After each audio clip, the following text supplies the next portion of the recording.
2 काली और 3 गोरी बहू का पहला बच्चा। पंडित जी, आप भी कैसी कैसी लड़कियों की फोटो दिखा रहे हो? मुझे लड़कियां गोरी गोरी सुंदर सुंदर लड़कियां चाहिए, ऐसी नहीं काली पीली। मेरे 5 बेटे हैं और मुझे 5 की ही पत्नियां सुंदर चाहिए, कोई भी किसी से कम नहीं होनी चाहिए।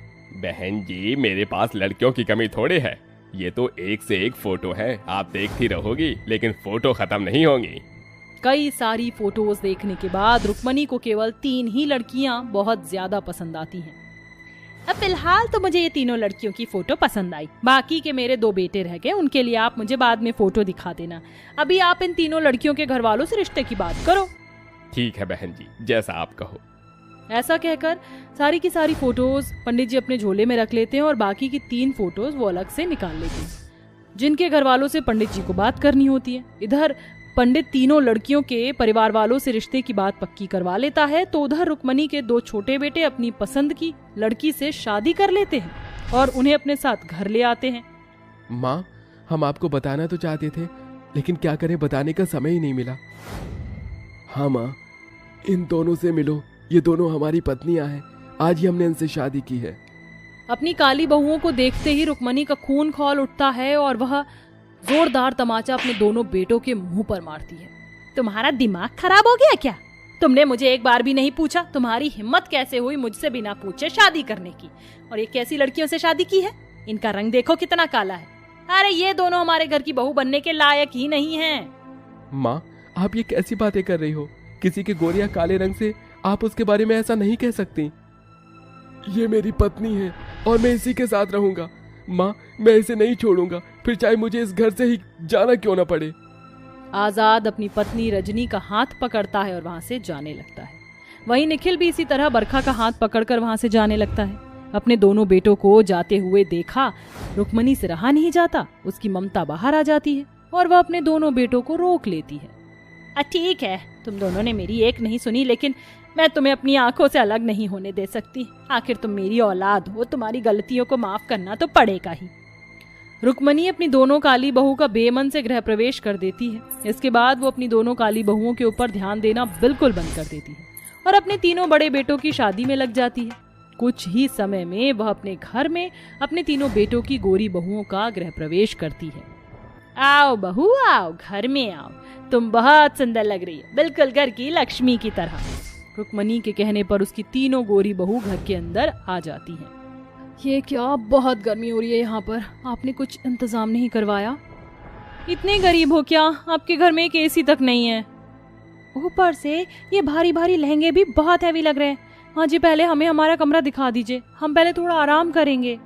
अरे हाँ हाँ, क्यों नहीं, चलो आओ, मैं तुम्हें तुम्हारे कमरे में छोड़ आती हूँ।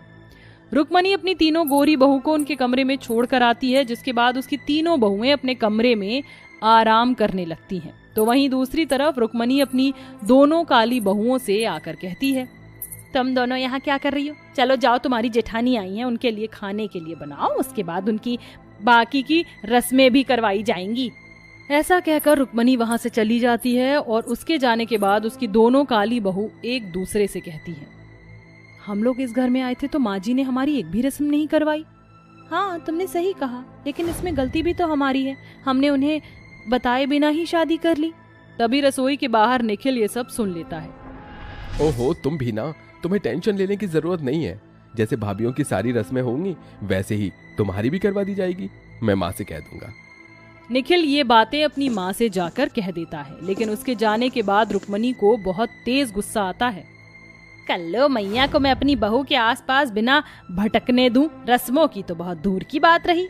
रुक्मणी अपनी काली बहू से घर के काम करवाती है, तो वहीं अपनी गोरी तीनों बहू से रसोई की पहली रस्म और मुंह दिखाई की रस्म, जिसमें उन्हें शगुन मिलता है, वो सब करवाती है। ऐसे ही धीरे धीरे कुछ दिन बीत जाते हैं और अब रुक्मणी अपनी दोनों काली बहू को घर की नौकरानी से ज्यादा कुछ नहीं समझती है। ना ही उसकी तीनों गोरी बहू अपनी देवरानियों के ऊपर बहुत हुक्म भी चलाती हैं। सैंडविच और कोल्ड ड्रिंक अभी तक तैयार नहीं किया क्या तुम दोनों ने? सुनो, मेरा कमरा बहुत गंदा हो रहा है, जाकर उसकी सफाई कर देना। आज की डिनर में कुछ खास बना देना, हमारे फ्रेंड्स आने वाले हैं घर पर। उन दोनों की बातें सुनकर रुक्मणी ऑर्डर देते हुए अपनी दोनों काली बहू से कहती है, हाँ, शक्ल क्या देख रही हो, जो कहा गया है जल्दी जाकर करो। उसके कहने पर बरखा और रजनी दोनों ही काम करने चली जाती हैं। उन दोनों को अपनी देवरानी और सास का बुरा तो बहुत लगता है, लेकिन वो किसी से कुछ नहीं कहती। धीरे धीरे कुछ वक्त बीत जाता है और अब एक साथ वो पांचों प्रेग्नेंट हो जाती हैं, जिसमें रुक्मणी फिर से भेदभाव करती है। वो अपनी गोरी बहुओं का बहुत अच्छे से ख्याल रखती है, तो वहीं अपनी काली बहुओं से घर के सारे काम करवाती है। देखो, तुम दोनों काम चोरी करती रहती हो, जाओ मेरी तीनों गोरी बहुओं के लिए कुछ खाने के लिए बनाओ। गर्भवती हैं वो तीनों और इस समय उनके खाने पीने का अच्छे से ध्यान रखना होगा। जी माँ जी। वैसे जेठानियों के लिए बनाना क्या है ये बता दीजिए। रुक्मणी उन्हें खाना बता देती है, जिसके बाद वो दोनों जाकर अपनी तबीयत खराब में भी रसोई में खड़ी होकर खाना बनाती हैं और अपनी जेठानियों को देने जाती। एक तरफ रुक्मणी की तीनों गोरी बहुओं बिस्तर से उठती ही नहीं, तो दूसरी तरफ उसकी दोनों काली बहू सारा सारा दिन काम करती रहती हैं। देखते ही देखते उनकी डिलीवरी का समय आ जाता है। पहले उसकी तीनों गोरी बहू को लेबर पेन शुरू हो जाता है। जैसे ही उन्हें अस्पताल लेकर जाया जाता है, तो वहीं उसकी काली बहू को भी लेबर पेन शुरू हो जाता है, जिसके चलते उन पांचों की डिलीवरी एक साथ होती है। लेकिन रुक्मणी की काली बहू की डिलीवरी तो नॉर्मल होती है, लेकिन गोरी बहू की डिलीवरी में दिक्कत आती है। देखिए, आपकी तीनों गोरी बहू की डिलीवरी हमें ऑपरेशन से करनी होगी, क्योंकि प्रेगनेंसी के दौरान कुछ एक्सरसाइज बहुत जरूरी होती है, जो कि आपकी बहू ने नहीं की होगी। बाकी आपकी दोनों काली बहू की नॉर्मल डिलीवरी हुई है, आप इनके बच्चों से मिलकर आ सकती हो। डॉक्टर ऑपरेशन से तीनों गोरी बहू के बच्चे निकाल लेते हैं, तो वहीं बरखा और रजनी को बहुत सुंदर और गोरे बच्चे पैदा होते हैं। लेकिन फिर भी रुक्मणी उनकी तरफ देखती तक नहीं। वो सिर्फ अपनी गोरी बहू के बच्चों को ही देखती और उन्हें घर लेकर आती, जहां उसने बहुत बड़ी पार्टी रखी होती है बच्चों के स्वागत के लिए। रुक्मणी बच्चों के फिंगरप्रिंट सफेद कपड़े पर लेती है, उनका बेबी शावर करवाती है। सब लोग बहुत खुश होते हैं, लेकिन वह अपनी काली बहू के बच्चों को पूछती तक नहीं। लेकिन कहते हैं ना, जो जैसा करता है वैसे ही भोगता है। अचानक से सीढ़ियों से उतरते हुए रुक्मणी का पैर फिसल जाता है और वह लुढ़कते हुए नीचे गिर जाती है। उसकी तीनों बहू तो अपने बच्चों को उठाकर अपने कमरे में चली जाती हैं। अरे ये क्या माँ जी, आपको तो चोट लग गई, इन्हें हॉस्पिटल लेकर जाना होगा। चलो माँ जी को अस्पताल लेकर चलते हैं। बरखा और रजनी दोनों अपनी सास को अस्पताल लेकर जाती हैं, जहाँ वो उनकी पट्टी करवाती है। अपनी काली बहू की अच्छाई देखकर रुक्मणी को अपनी गलती का एहसास होता है। मैंने तुम्हारे साथ कितना बुरा किया, तुम्हारे बच्चों का अच्छे से स्वागत तक नहीं किया, ना उनका बेबी शावर किया, और शुरू से तुम्हारे ऊपर बहुत अत्याचार किया। फिर भी तुमने मेरी मदद की। मुझे अपनी गलती का पछतावा हो रहा है, हो सके तो मुझे माफ कर देना। बरखा और रजनी रुक्मणी को माफ कर देती हैं, जिसके बाद रुक्मणी अपनी दोनों काली बहू के बच्चों का भी बहुत अच्छे से स्वागत करती है और उनका बेबी शावर करवाती है। जिसके बाद उसके लिए अब उसकी 5 बहू एक समान होती हैं और वो अब उन्हें बराबर के सम्मान करती है। किंजल अपने माता पिता के साथ एक छोटे से घर में रहती थी। किंजल एक बौनी लड़की होती है, जिस वजह से उसके माता पिता उससे बहुत ज्यादा परेशान रहते थे, क्योंकि किंजल के बौनेपन की वजह से कोई भी किंजल से शादी करने के लिए हाँ नहीं करता था। ना जाने पिछले जन्म में ऐसे क्या पाप किए थे जो इस जन्म में भगवान ने इस बौनी को हमारी किस्मत में लिख दिया। इसके बौनेपन की वजह से कोई भी इससे शादी करने के लिए तैयार ही नहीं होता है। अब हम लोग क्या करेंगे? इन मनहूस की वजह से तो हमारी जिंदगी ही बर्बाद हो गई है। अपने माता पिता की ऐसी बातें सुनकर किंजल को बहुत रोना आता है। किंजल जिस कॉलेज में पढ़ती थी, उस कॉलेज में एक रुपेश नाम का भी लड़का पढ़ता था। रुपेश एक बहुत अमीर परिवार से होता है। रुपेश किंजल को बहुत ज्यादा पसंद करता था, इसलिए इस बारे में अपने घर में बताता है और किंजल के घर पर शादी के लिए रिश्ता भेजता है। अमीर घर से रिश्ता आने की वजह से किंजल के पिता संजय इस रिश्ते के लिए हाँ कर देते हैं और कुछ ही महीनों में किंजल की शादी हो जाती है। भैया, ये क्या भाभी इतनी बौनी है? ऐसा लग रहा है कि आप शादी करके अपनी पत्नी को नहीं बल्कि अपनी बेटी को लाए हो। मैंने तुझे इतनी अच्छी अच्छी लड़कियों की फोटो दिखाई, लेकिन तुझे इस बौनी लड़की में ऐसा क्या दिखा जो तू इससे शादी करके इसे ले आया? अब हर कोई हमारा मजाक उड़ाएगा। रिया और माँ, किंजल मेरी पत्नी है और इस घर की बहू, और मैं अपनी पत्नी के खिलाफ कुछ भी नहीं सुन सकता हूँ। किंजल जैसी भी है वो मुझे वैसे ही पसंद है। रुपेश की बात सुनकर शांति को ना चाहते हुए भी रुपेश और किंजल का गृह प्रवेश करना पड़ता है। किंजल के बौनेपन की वजह से उसे घर के काम करने में काफी परेशानी होती थी, लेकिन वो टेबल पर चढ़कर जैसे तैसे घर के सारे काम किया करती थी। लेकिन इस सब के बावजूद भी किंजल की सास नंद को किंजल के लिए कभी भी दिल में थोड़ी बहुत भी ना दया नहीं आती है और वो उसकी बौनेपन का हमेशा मजाक उड़ाती है। ऐसे ही समय बीतता रहता है और एक दिन, देख तो रिया कैसे चारों तरफ पानी ही पानी हो गया है। इस पानी की वजह से हर जगह कंपनियों को बंद करा जा रहा है।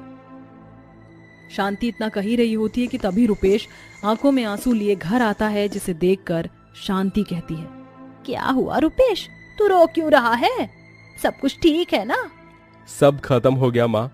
बारिश की वजह से हर जगह बाढ़ आने की संभावना हो गई है। हर जगह बारिश का पानी घुस गया है।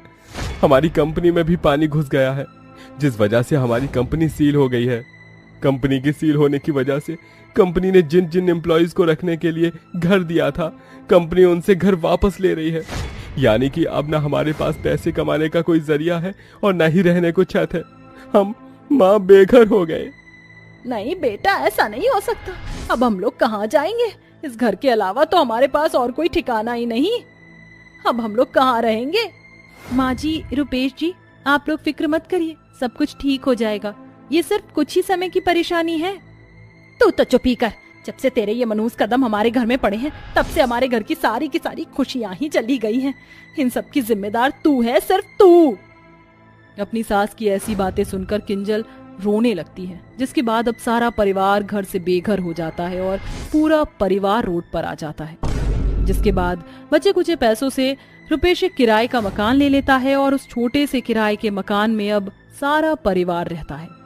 रुपेश अब घर को चलाने के लिए किराने की दुकान पर काम करता है, जहां उसे दिन में 100 से 200 रुपए मिला करते थे, जिससे घर का खर्चा चलाना बहुत ज्यादा मुश्किल हो जाता है। और इन सब का सबसे ज्यादा असर शांति और रिया पर पड़ता है। माँ, हमें कब तक इस गरीबी में जीना होगा? बिना एसी के तो मेरी जान ही निकली जा रही है और रोज रोज ये दाल चावल खाकर ना मैं थक चुकी हूँ। मुझे पिज्जा बर्गर खाना है। बेटा, ये सबसे तो मैं भी बहुत थक चुकी हूँ, लेकिन अब हम कर ही क्या सकते हैं? जब तक तेरे भाई की किसी कंपनी में अच्छी नौकरी नहीं लग जाती, तब तक हमें ये सब कुछ सहना पड़ेगा और ये दाल चावल खाकर ही गुजारा करना पड़ेगा। दूर खड़ी किंजल अपनी सास और नंद की सारी बातें सुन लेती है, जिसके बाद किंजल किचन में खाना बनाने के लिए जाती है। वो देखती है कि राशन का एक भी दाना नहीं है। अब किंजल ठान लेती है कि उसे ही कुछ ना कुछ करना पड़ेगा घर को चलाने के लिए। माँ जी, शादी से पहले मैंने ब्यूटी पार्लर का कोर्स किया था, इसलिए मैं सोच रही हूँ कि क्यों ना मैं ब्यूटी पार्लर खोल लूँ, जिससे कुछ पैसे घर में आएंगे, जिससे हमारा गुजारा अच्छी तरह से हो पाएगा। क्या तू और ब्यूटी पार्लर खोलेगी? तूने अपनी हाइट देखी है? इस हाइट से तू लोगों का मेकअप करेगी? लगता है तुझे रोज रोज दाल चावल खाने की वजह से तेरे दिमाग में ना जंग लग गया है। कम से कम अपनी हाइट तो देख ले। आई बड़ी ब्यूटी पार्लर खोलने वाली।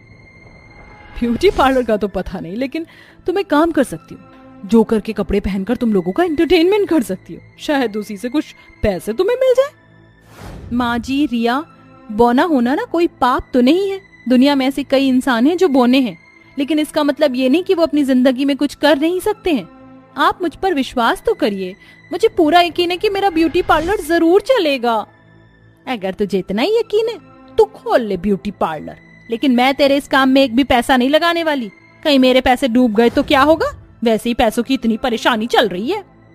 ब्यूटी पार्लर खोलने के बाद से किंजल बहुत खुश हो जाती है, जिसके बाद किंजल जाकर अपनी एक सोने की चेन को बेच देती है और उससे मिलने वाले पैसों से छोटी सी दुकान किराए पर लेकर और मेकअप का सामान लाकर अपना ब्यूटी पार्लर खोलती है।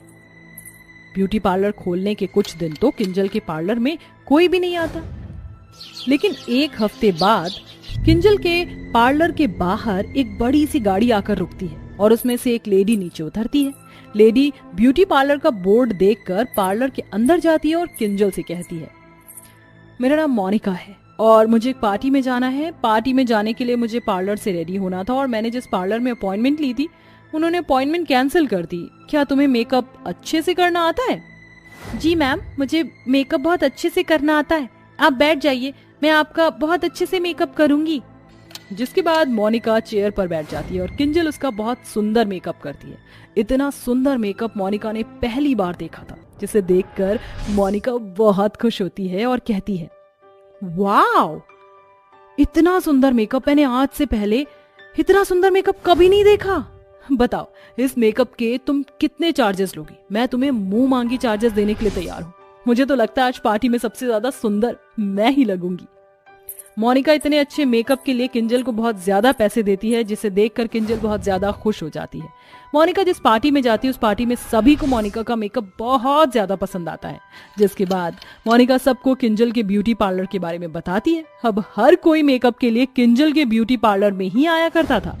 देखते ही देखते किंजल अपने एरिया में पार्लर वाली के नाम से फेमस हो जाती है और कुछ ही महीनों की कड़ी मेहनत के बाद अपना एक बहुत बड़ा पार्लर खोल लेती है और उस किराए के मकान से निकलकर एक बड़े से घर में चली जाती है, जिसके बाद अब किंजल के ससुराल वाले पहले की तरह ही रहते हैं। ये सब देखकर किंजल की सास और नंद को अपनी गलती का एहसास हो जाता है और वो किंजल से माफी मांगते हैं।